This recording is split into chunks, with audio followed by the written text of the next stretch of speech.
Doctor ortho Ayurvedic oil and capsule. अब दर्द भी घुटने टेकेगा। मलेशिया दौरे पर पीएम मोदी, द्विपक्षीय संबंधों के पहलुओं की होगी समीक्षा। अर्थव्यवस्था, नई तकनीक, ऊर्जा और शिक्षा पर बनेगी साझेदारी। भारत और अमेरिका ने व्यापार समझौते के लिए किया ढांचा तैयार। दोनों देशों के बीच आयात निर्यात पर टैरिफ दरों को लेकर सहमति। मेक इन इंडिया को मिलेगा जोर। किसानों, एमएसएमई और स्टार्टअप्स को मिलेंगे नए अवसर।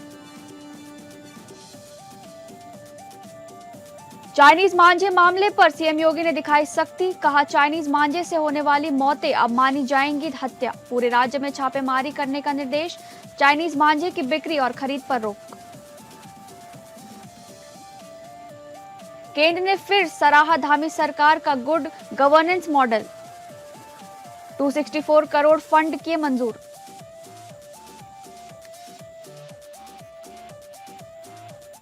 नमस्कार, आप सभी का स्वागत है टॉप अपडेट में। मैं हूं आपके साथ शालिनी राणा। शुरुआत करेंगे टॉप अपडेट की। प्रधानमंत्री नरेंद्र मोदी ने परीक्षा पे चर्चा के 9वें संस्करण में दिल्ली स्थित पीएम आवास पर देश भर से आए छात्रों से संवाद किया। कार्यक्रम की शुरुआत में पीएम मोदी ने बच्चों को असम का गमछा पहनाकर उनका स्वागत किया और फिर सवालों के बेझिझक जवाब दिए। उन्होंने छात्रों को विदेशी चीजों से हटकर स्वदेशी अपनाने और अगले 25 वर्षों में विकसित भारत के निर्माण को अपना सपना बनाने की प्रेरणा दी। पीएम मोदी ने भगत सिंह का उदाहरण देते हुए कहा कि बड़े सपने और बलिदान ही देश को आगे बढ़ाते हैं। प्रेजेंटेशन के डर पर उन्होंने कहा कि सच्चाई और अपने काम पर भरोसा आत्मविश्वास की सबसे बड़ी ताकत है। वहीं मार्क्स को लेकर बढ़ते दबाव पर पीएम ने कहा कि नंबरों की दौड़ अस्थायी है। असली सवाल ये है कि पढ़ाई ने हमारे जीवन को क्या दिया।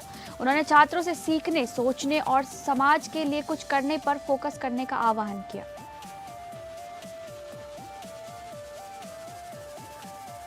मुख्यमंत्री पुष्कर सिंह धामी के नेतृत्व में उत्तराखंड सरकार द्वारा शहरी विकास और आवास विभाग में लागू किए गए सुधारों को एक बार फिर केंद्र सरकार की सराहना मिली है।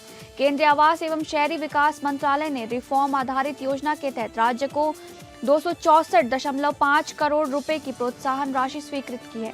ये राशि special assistance to states for capital investment 2025-26 योजना के अंतर्गत मंजूर की गई है। शहरी विकास विभाग को जीआईएस आधारित यूटिलिटी मैपिंग, सरकारी भूमि भवनों की मैपिंग और नगर निकायों की आय बढ़ाने के लिए अलग अलग प्रोत्साहन दिए गए हैं। वहीं आवास विभाग को टाउन प्लानिंग और लैंड पूलिंग स्कीम लागू करने पर 100 करोड़ रुपए मिले हैं। पुराने शहरी क्षेत्रों के लिए 140 करोड़ और ग्रीन बिल्डिंग मानकों के लिए 5 करोड़ रुपए स्वीकृत किए गए हैं। मुख्यमंत्री धामी ने इस उपलब्धि पर केंद्र सरकार का आभार जताते हुए कहा कि ये सुधार उत्तराखंड को देश के अग्रणी राज्यों में शामिल करने की दिशा में मील का पत्थर साबित होंगे। झारखंड में नगर निकाय चुनाव के तहत रांची नगर निगम के मेयर पद के लिए नाम वापसी की प्रक्रिया पूरी हो गई है। स्क्रूटनी के बाद जहां 19 प्रत्याशी मैदान में थे, वहीं 8 उम्मीदवारों ने नामांकन वापस ले लिया, जिसके बाद अब 11 प्रत्याशी चुनावी दौड़ में रह गए हैं। हालांकि उम्मीदवारों की संख्या ज्यादा है, लेकिन मुकाबला मुख्य रूप से भाजपा, कांग्रेस और झारखंड मुक्ति मोर्चा के बीच सिमटा दिख रहा है। भाजपा ने रोशनी खलको, कांग्रेस ने रमा खलको और झामुमो ने सुजीत विजय आनंद कुजूर को मैदान में उतारा है। आज सुसमर्थित सुरेंद्र लिंडा की मौजूदगी से आदिवासी वोट बैंक को लेकर मुकाबला रोचक होने की उम्मीद है। वहीं नाम वापसी के बाद भाजपा की अंदरूनी खींचतान भी काफी हद तक शांत हो गई है। पार्टी लाइन से अलग चुनाव लड़ रहे राजेंद्र मुंडा, सुनील फकीरा कच्छप और संजय टोपो के नामांकन वापस लेने से भाजपा नेतृत्व ने राहत की सांस ली है। उत्तर प्रदेश के मुख्यमंत्री योगी आदित्यनाथ ने चाइनीज मांझे से हो रहे हादसों पर कड़ा रुख अपनाया है। लखनऊ में एक युवक की चाइनीज मांझे से गला कटने से हुई मौत के बाद मुख्यमंत्री ने इसके पूर्ण प्रतिबंध के निर्देश दिए हैं। सीएम योगी ने साफ कहा कि चाइनीज मांझे से होने वाली मौतों को हत्या की श्रेणी में माना जाएगा। उन्होंने पुलिस अधिकारियों को पूरे प्रदेश में सघन छापेमारी कर बिक्री और खरीद पर सख्ती से रोक लगाने के आदेश दिए हैं। इसके साथ ही स्कूलों और कॉलेजों में जागरूकता अभियान चलाने के निर्देश भी दिए गए हैं। मुख्यमंत्री ने कहा कि युवाओं और बच्चों को चाइनीज मांझे के खतरों से अवगत कराना जरूरी है। सरकार का लक्ष्य प्रदेश को इस जानलेवा पतंगबाजी से पूरी तरह मुक्त करना है। उत्तर प्रदेश के मथुरा में यमुना एक्सप्रेसवे पर एक भीषण सड़क हादसे में 6 लोगों की मौत हो गई। बताया जा रहा है कि यात्री बस से लघुशंका के लिए सड़क किनारे उतरे थे, तभी तेज रफ्तार कंटेनर ने उन्हें कुचल दिया। हादसा इतना भीषण था कि मौके पर ही 6 लोगों की जान चली गई। इस दुर्घटना में 9 अन्य लोग गंभीर रूप से घायल हो गए हैं। घायलों को तुरंत नजदीकी अस्पताल में भर्ती कराया गया है, जहां उनका इलाज जारी है। घटना के बाद एक्सप्रेसवे पर अफरा तफरी मच गई और यातायात प्रभावित हुआ। पुलिस मौके पर पहुंचकर हादसे की जांच में जुट गई है। महाराष्ट्र में आज 12 जिला परिषदों और 125 पंचायत समितियों के लिए मतदान शांतिपूर्ण ढंग से जारी है। सुबह से ही ग्रामीण इलाकों में मतदाताओं की अच्छी खासी भीड़ देखने को मिल रही है। मतदाता उत्साह के साथ अपने मताधिकार का प्रयोग कर रहे हैं। किसी भी अप्रिय स्थिति से निपटने के लिए प्रशासन और पुलिस ने कड़े सुरक्षा इंतजाम किए हैं। मतदान केंद्रों पर सुरक्षा बलों की तैनाती की गई है। मतदान की प्रक्रिया शाम तक चलेगी। वहीं इन चुनावों की मतगणना 9 फरवरी को कराई जाएगी। पूर्णिया से निर्दलीय सांसद पप्पू यादव को पटना पुलिस ने 31 साल पुराने मामले में गिरफ्तार कर लिया है। ये कार्रवाई किराए के मकान पर कब्जा और दस्तावेजों की जालसाजी से जुड़े केस में अदालत द्वारा जारी गिरफ्तारी वारंट के बाद की गई। शुक्रवार देर रात पुलिस टीम मंदिरी मोहल्ले स्थित उनके आवास पर वारंट तामील करने पहुंची, जिससे इलाके में अफरा तफरी मच गई। मामला भारतीय दंड संहिता की धारा 467 के तहत दर्ज है। पुलिस के अनुसार पप्पू यादव इस मामले में अदालत में सुनवाई से बार बार अनुपस्थित चल रहे थे। पटना एसपी सिटी भानु प्रताप सिंह ने बताया कि ये केस वर्ष 1995 का है। पुलिस ने सांसद को गिरफ्तार कर आगे की कानूनी कार्रवाई शुरू कर दी है। उत्तर प्रदेश के औरैया जनपद में एक दर्दनाक घटना सामने आई है। अजीतमल कोतवाली क्षेत्र के मोहारी गांव में अज्ञात कारणों से लगी आग में चारपाई पर सो रहे एक बुजुर्ग की जलकर मौत हो गई। आग लगने की घटना उस समय हुई जब बुजुर्ग गहरी नींद में थे। घटना की जानकारी मिलते ही पुलिस मौके पर पहुंची और शव को कब्जे में लेकर जांच शुरू कर दी गई। आग लगने के कारणों का अभी तक स्पष्ट पता नहीं चल पाया है। पुलिस आसपास के लोगों से पूछताछ कर रही है। मामले की हर पहलू से जांच की जा रही है। ग्रेटर नोएडा के इकोटेक 3 थाना क्षेत्र में पुलिस और बदमाश के बीच मुठभेड़ हो गई। जलपुरा बिजली घर के पास पुलिस संदिग्ध वाहनों की चेकिंग कर रही थी।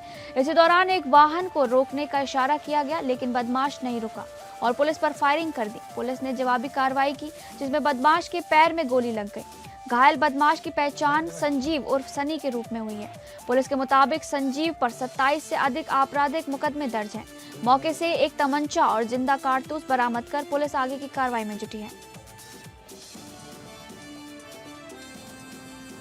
प्रेमनगर थाना क्षेत्र के नैनागढ़ इलाके में दबंग पड़ोसियों की गुंडागर्दी सामने आई है। घर के बाहर रोजाना होने वाले शोर शराबे और हंगामे से मना करना एक रेलवे ड्राइवर को भारी पड़ गया। पीड़ित धर्मदास ने जब पड़ोसियों को टोका तो दबंग परिवार ने लोगों ने मिलकर उन पर हमला कर दिया।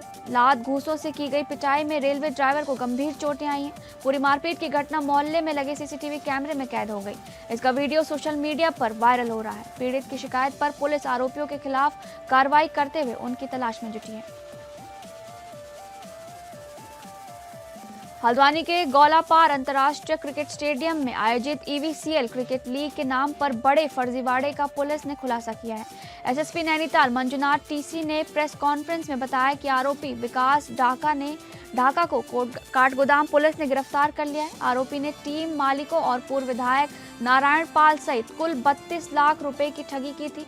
विकास ढाका उत्तर प्रदेश के नोएडा का रहने वाला है और उसके बैंक खाते फ्रीज कर दिए गए हैं। जांच में यह भी पता चला कि उसने क्रिकेट मैच के टिकट के नाम पर भी दर्शकों से पैसे वसूले। आरोपी ने इरफान पठान और हरभजन सिंह के आने की झूठी बातें फैलाई। पुलिस मामले से जुड़े अन्य पहलुओं की भी जांच कर रही है।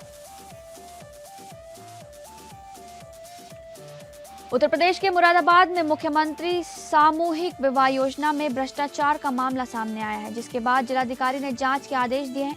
कुंदरकी से बीजेपी विधायक रामवीर सिंह की शिकायत के बाद ये मामला तूल पकड़ गया।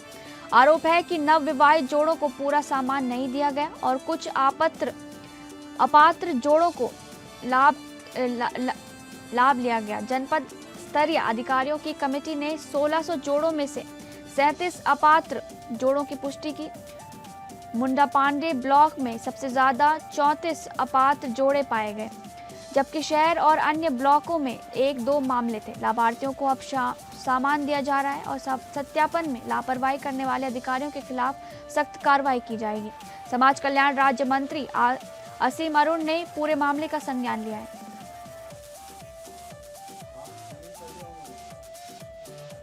नर्मदापुरम के पटरोटा क्षेत्र की बड़ी नहर में देर रात एक भीषण सड़क हादसा हुआ। केसला से आ रही तेज रफ्तार कार अनियंत्रित होकर नहर की रेलिंग तोड़ते हुए पानी में गिर गई। कार में सवार 3 युवक नहर में फंसकर बाहर नहीं निकल पाए और मौके पर ही उनकी मौत हो गई। सूचना मिलते ही इटारसी और पथरोटा पुलिस तुरंत घटनास्थल पर पहुंची। गंभीर स्थिति को देखते हुए एसडीआरएफ टीम भी बुलाई गई और 2.5 घंटे तक रेस्क्यू ऑपरेशन चला। स्थानीय लोगों और जेसीबी मशीन की मदद से कार को नहर से बाहर निकाला गया, जिसमें तीनों युवक मृत पाए गए। पुलिस ने शव पोस्टमार्टम के लिए शासकीय अस्पताल भेज दिए हैं और हादसे के कारणों की जांच शुरू कर दी है। पीलीभीत की पूरनपुर तहसील के ढाका जमीन बूथ पर मतदाता सूची से नाम काटे जाने के नोटिस ने इलाके में हड़कंप मचा दिया। ग्रामीणों में आक्रोश फैल गया और राजनीतिक हलकों में चर्चा तेज हो गई। स्थानीय लोगों का आरोप है कि बिना स्पष्ट कारण कई मतदाताओं के नाम हटाए जा रहे हैं, जिससे उनके मतदान अधिकार पर संकट मंडरा रहा है। समाजवादी पार्टी के नेता राजकुमार राजू ने इसे लोकतांत्रिक अधिकारों पर हमला बताते हुए कड़ा विरोध जताया। राजकुमार राजू के नेतृत्व में एक प्रतिनिधिमंडल तहसील प्रशासन से मिला और सभी पात्र मतदाताओं के नाम सूची में बनाए रखने की मांग की। प्रशासन ने कहा कि ये नियमित सत्यापन प्रक्रिया का हिस्सा है और नोटिस प्राप्त मतदाता आवश्यक दस्तावेज जमा कर नाम सूची में रख सकते हैं। पूरे क्षेत्र में मामले को लेकर चर्चा जारी है और लोग प्रशासन की अगली कार्रवाई पर नजर बनाए हुए हैं।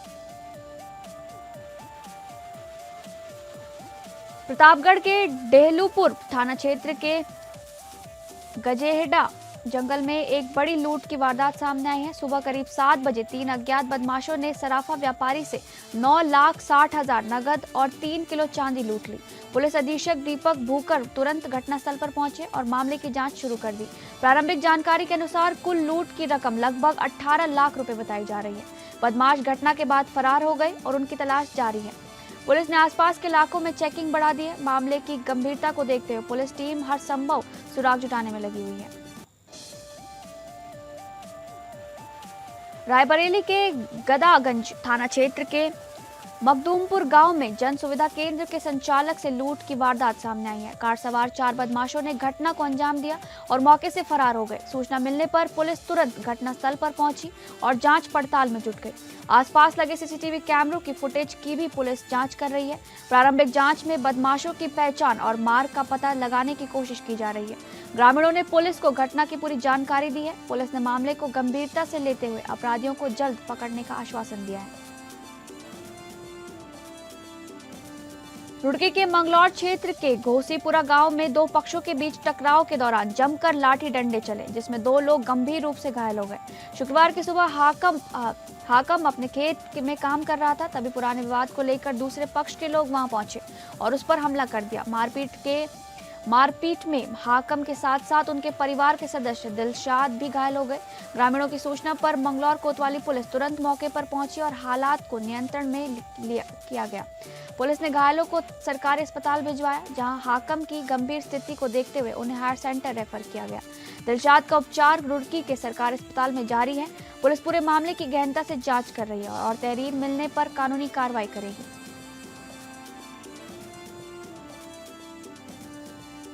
प्रदेश कांग्रेस पार्टी ने अपने सोशल मीडिया पेज पर पोस्टर जारी कर प्रदेश भाजपा को भ्रष्ट जुमला पार्टी बताया, जिसके बाद सियासत में जोरदार बहस छिड़ गई। भाजपा और कांग्रेस के बीच आरोप प्रत्यारोप का दौर तेज हो गया है। भाजपा विधायक विनोद चमोली ने कांग्रेस पर तीखा हमला बोलते हुए कहा कि केंद्र में राजनीति कर रहे कांग्रेस के कई बड़े नेता जमानत पर बाहर आकर सक्रिय हैं। उन्होंने कांग्रेस के कई प्रदेश नेताओं का उदाहरण देते हुए पार्टी को भ्रष्टाचार में लिप्त बताया। चमोली ने कहा कि केंद्र से लेकर प्रदेश तक कांग्रेस के नेता किसी न किसी प्रकार से भ्रष्टाचार के दायरे में आते हैं। इसके चलते कई नेताओं पर ईडी और सीबीआई की जांच भी हुई है। उन्होंने कहा कि ऐसे में कांग्रेस का भाजपा को भ्रष्ट कहना पूरी तरह निसंदेह गलत है।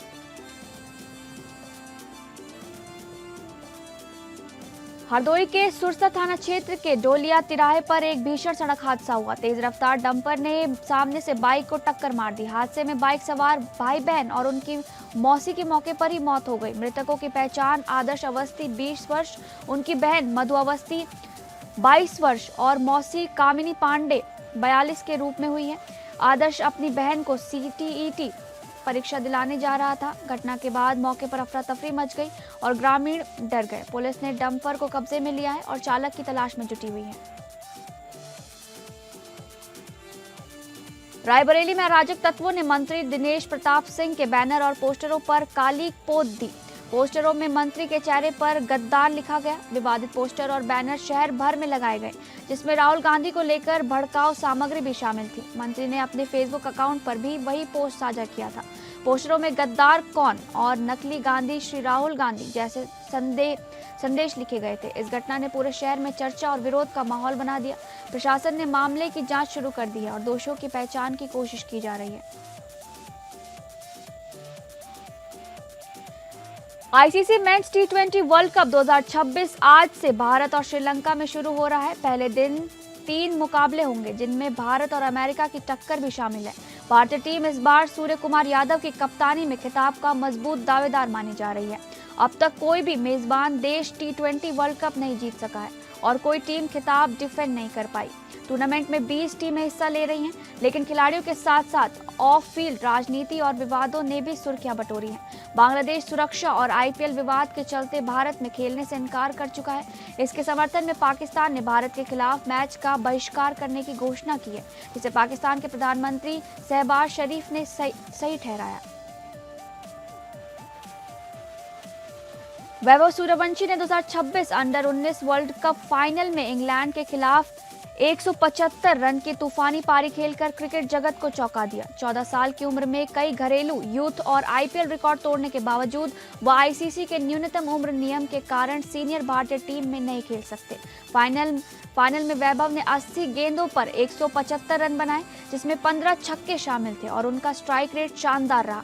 ये पारी सिर्फ रन नहीं थी, बल्कि रिकॉर्ड बुक में जगह बनाने जैसी थी। बिहार के इस युवा बल्लेबाज को देखकर क्रिकेट प्रेमियों में सवाल उठ रहा है कि इतनी प्रतिभा होने पर टीम इंडिया में क्यों नहीं। जवाब ICC के नियम में छिपा है, जो सीनियर क्रिकेट में न्यूनतम उम्र निर्धारित करता है। वैभव की यह ऐतिहासिक पारी क्रिकेट की दुनिया में लंबे समय तक याद रखी जाएगी।